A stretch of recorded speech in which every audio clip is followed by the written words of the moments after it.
Yes, the stock market is quite a bit up. So, Mr. President? Are you demanding that Jay Powell lower interest rates? no, I don't demand it, but if he used his head, he would lower them.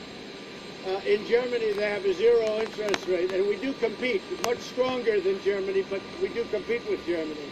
In Germany, they have zero interest rate, and when they borrow money, I mean, when you look at what happens, look at what's going on over there. They borrow money, they actually get paid to borrow money, and we have to compete with that. So, if you look at what's happening around the world, Jay Powell and the Federal Reserve have totally missed the call. I was right, and just about everybody admits that. I was right. He did quantitative tightening. He shouldn't have done that. He raised interest rates too fast, too furious. And we have a normalized rate, you call it that. And now we have to go the other direction. We'll see if he does it. If he does it, you'll see a rocket ship. You'll see a boom. If he doesn't, we have a very strong economy. Mr. President. We could be in a place that this nation was seldom at if we had interest rates cuts by the Federal Reserve. The Federal Reserve has let us down. They missed the call. They raised them too fast. They raised it too high, and they did quantitative tightening. They shouldn't have done the tightening, and they shouldn't have raised them to the extent. We could have had some raises, but nothing like they did. Mr. Trump, why have you backed down on background checks, sir? Oh, I have an appetite for background checks. We're going to be doing background checks. We're working with Democrats. We're working with Republicans. We already have very strong background checks, but we're going to be filling in some of the loopholes, as we call them, at the border. And speaking about at the border, it would be really nice if the Democrats would indeed fix the loopholes, because it would be really nice. But despite that, I want to thank Mexico. They have 26,000 soldiers at our border, and they're really stopping people from coming in. So what happens is, with background checks, we're dealing with Democrats, we're dealing with Republicans, we're dealing with the NRA, we're dealing with gun owners, we're dealing with everybody. And I think we're going to have something, hopefully, that's meaningful. Sir, are you caving to the NRA? No, I didn't say anything about that. We had a great talk with Wayne yesterday. Didn't say anything about that. We just talked about concepts. Wayne agrees things have to be done also. And we have areas where we can close, and for instance, we did fix NICS last time. We have a lot of background checks right now. Gun owners can tell you that, others can tell you that. But there are certain weaknesses, we want to fix the weaknesses. And I think that'll happen. Let's see what happens. What do you stand for? I'm concerned that no matter what we agree to, when we get there, I'm concerned the Democrats will say, oh, well, we now want this, and we want, and you know, it's a slippery slope, and that's what actually your gun owners and a lot of other people are concerned with. But assuming that that's not going to take place by the Democrats, assuming they really want to get this done, we can get it done. Sir, you said it wasn't a slippery slope. Why is it now a slippery slope? Veteran suicide, and that says it's their top priority. Talk to me about what the administration's task force has done since its creation. Well, they're doing a lot having to do with veteran suicide. We have a task force that's set up. There's a product that's made right now that just came out by Johnson & Johnson, which has a tremendously positive, pretty short term, but nevertheless a positive effect. I've instructed the head of the VA to go out and buy a lot of it, and we are buying a lot of it. Hopefully we're getting it at a very good cost. And this is I guess it's a form of a stimulant where if somebody is really in trouble from the standpoint of suicide, it can do something. It's pretty well known, just came out. It's made, I believe, by Johnson & Johnson, and we have calls in now to Johnson & Johnson. Those calls, we've been dealing with them for 2 months on buying a lot of it. Sir, who are you accusing American Jews of being loyal to? No, Denmark, I look forward to going, but I thought that the Prime Minister's statement that it was absurd, it was an absurd idea, it was nasty. I thought it was an inappropriate statement. All she had to do is say, no, we wouldn't be interested, but we can't treat the United States of America the way they treated us under President Obama. I thought it was a very not nice way of saying something. They could have told me, no, this is something that's been discussed for many years. Harry Truman had the idea of Greenland. I had the idea. Other people have had the idea. It goes back into the early 1900s. But Harry Truman very strongly thought it was a good idea. I think it's a good idea because Denmark is losing $700 million a year with it. It doesn't do them any good, but all they had to do is say, no, we'd rather not do that, or we'd rather not talk about it. Don't say what an absurd idea that is. Sir. Because she's not talking to me. Excuse me. She's not talking to me. She's talking to the United States of America. You don't talk to the United States that way, at least under me. Now, President Obama, when they wouldn't let him land in the Philippines, when they treated him so badly at so many places, the Philippines is one that comes to mind. That's different. That's different. They can treat him any way they want to. That's up to him. But they can't treat the United States with a statement, how absurd. Sir, who are you accusing American Jews of being disloyal to, sir? Let your wife do it. Who's the boss? Who's the boss? I am the boss. I agree. She's the boss. I agree. Go ahead. Got a lot of people. Yes. She's got a lot of people watching. Go ahead. Anyone who wants to buy a gun go through a background check. What's wrong with that? But what we're doing is I want guns to be in the hands of people that are mentally stable. And those people, I want them to easily be able to get a gun. But people that are insane, people that are sick up here, I don't want them to be able to get a gun. Sir, who are you accusing American Jews of being disloyal to? If a person is sick, if a person is mentally ill, if a person has done things in their past that are a horror, like in the case of Dayton, except it got expunged because I guess he was 17 years old when he wrote a list out, and the list said it was a death, not about guns. He had a kill list and he had a rape list. But it was 17, and one of the things we're talking about is getting rid of the age limit. He was 17, so when he turned 18, it was expunged. So we didn't find out about that. And a big percentage of the school, the parents wouldn't let their kids go to that school because they heard about it. Okay, it was a very big thing. When he was 18, it all went away. We can't let that happen. Sir, you said that Russia was kicked out of the G7. 100 people a day die from guns. Do you see that as a public health emergency? I do. And they die for a lot of other reasons, too. But they do. And as I've said, and I think I've said it very loudly and plainly, and I don't think I've changed positions at all. We're working on background checks. There are things we can do, but we already have very serious background checks. We have strong background checks. We can close up the gaps. We can do things that are very good and things that, frankly, gun owners want to have done. But we also have to remember the gun doesn't pull the trigger. A person does, and we have great mental illness. Sir, what do you say to Republicans who want to primary you? Republicans who want to primary you, sir? The Justice Department plans to dust off the H-Trap Brown law that prosecute the Antifa demonstrators under the law that makes it a federal crime. We're looking at a lot of different things relative to Antifa. Antifa, in my opinion, is a terrorist organization. You see what they've been doing. We've had great support on that. We're looking at various different things. Sir, why are you coming up with ways to hold migrant families longer? To hold migrant families? Go ahead, behind you. Behind you.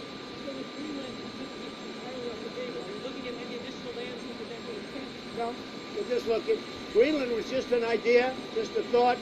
But I think when they say it was absurd and it was said in a very nasty, very sarcastic way, I said, we'll make it some other time. We'll go to Denmark. I love Denmark. I've been to Denmark. And frankly, we'll do it another time.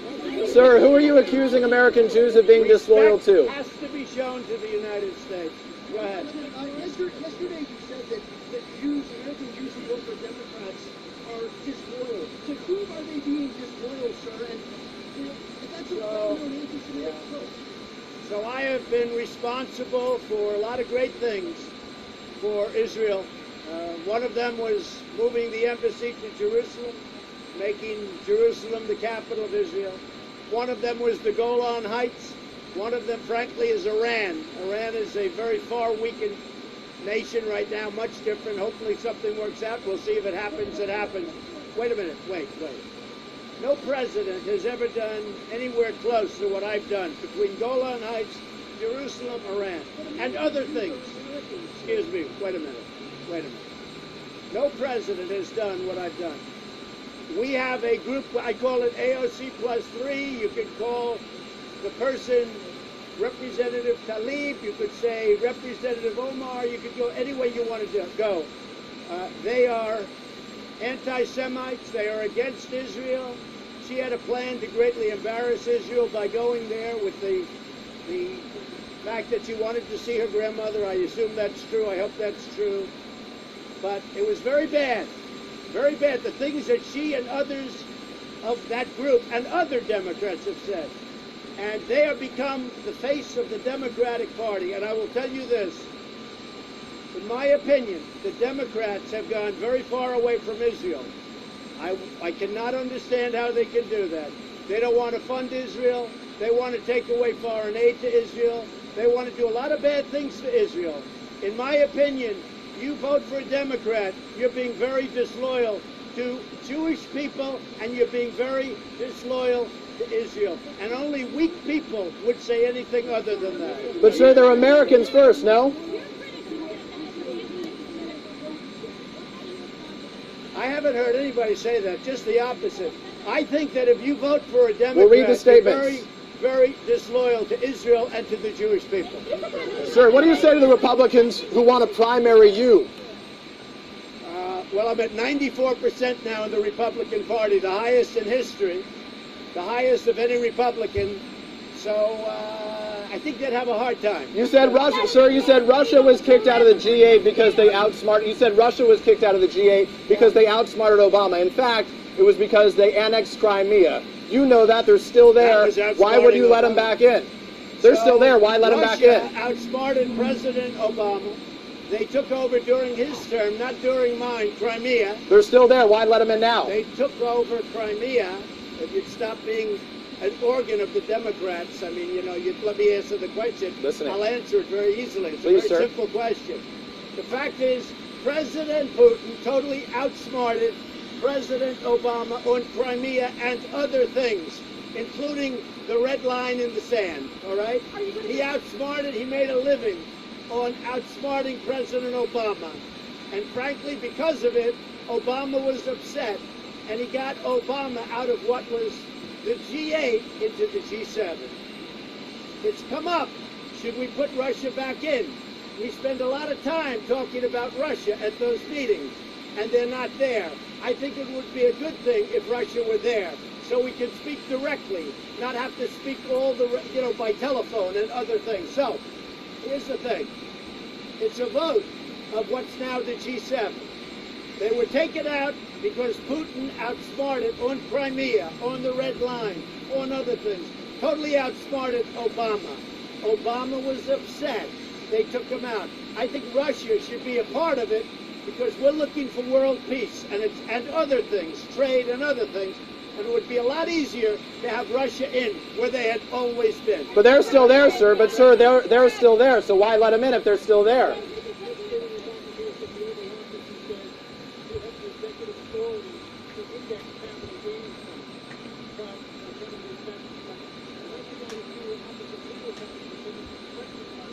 I read the same report as you. I'm not looking to do indexing. I've studied indexing for a long time. I think it will be perceived if I do it as somewhat elitist. I don't want to do that. I want taxes for the middle class, the workers, the people that work so hard. That's what I'm looking. I think indexing is really probably better for the upper income groups. I'm not looking to do that.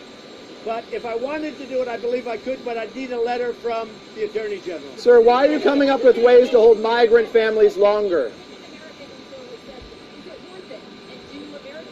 So, the fake news, of which many of you are members, is trying to convince the public to have a recession. Let's have a recession. The United States is doing phenomenally well. But one thing I have to do is economically take on China.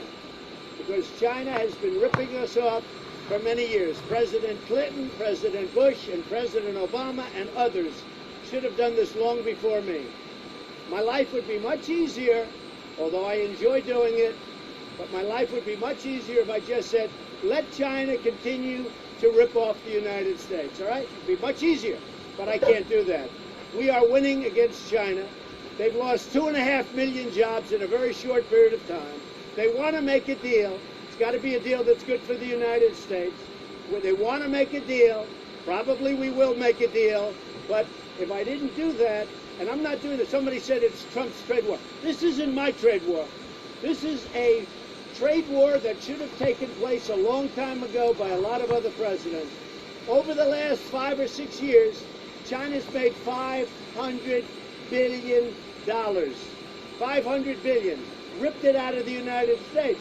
And not only that, if you take a look, intellectual property theft, add that to it, and add a lot of other things to it.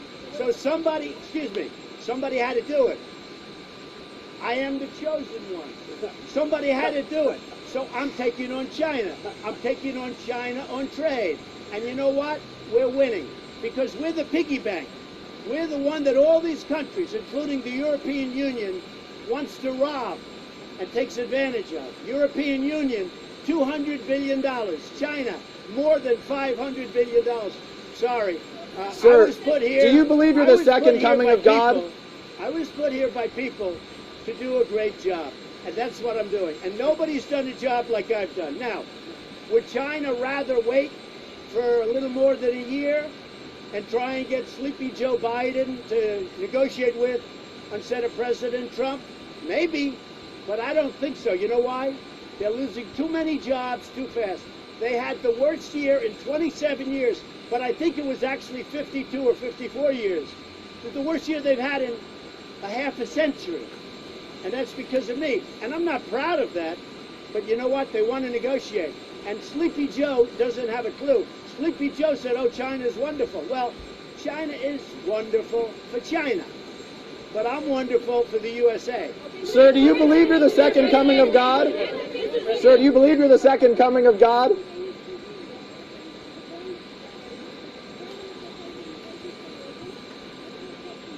Well, we'll meet it sometime, but the Prime Minister used a terrible word when describing something that we've been talking about for years with our country. President Truman said, what about Greenland? And he talked about it very openly, and it was a big deal at the time. And I brought it up again, and it was discussed many other times. And I thought it was not a nice statement, the way she blew me off, because she's blowing off the United States. And we've done a lot for Denmark. We've done a lot. I know Denmark well. I have many friends from Denmark. I have many people from Denmark that live in the United States. And we treat countries with respect. They served with us in Shouldn't treat the Afghanistan, United no? States that way by saying, what an absurd, she said, absurd. That's not the right word to use. Didn't they serve with us Absurd. in Afghanistan, sir? They've served with us as well, no?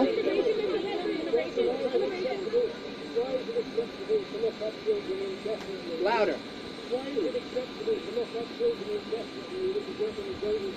Well, if you remember, President Obama had separation. President Obama built the cells. He built the cages that you people always talk about and attribute them to me. President Obama, in 2014, built those cages, and you were very embarrassed when the New York Times, as usual, and others put a picture of a cage, and they said how bad Trump was, only to find out that it was President Obama that built those cages. So President Obama had separation. I'm the one that brought them together. This new rule will do even more to bring them together. But it was President Obama that had the separation.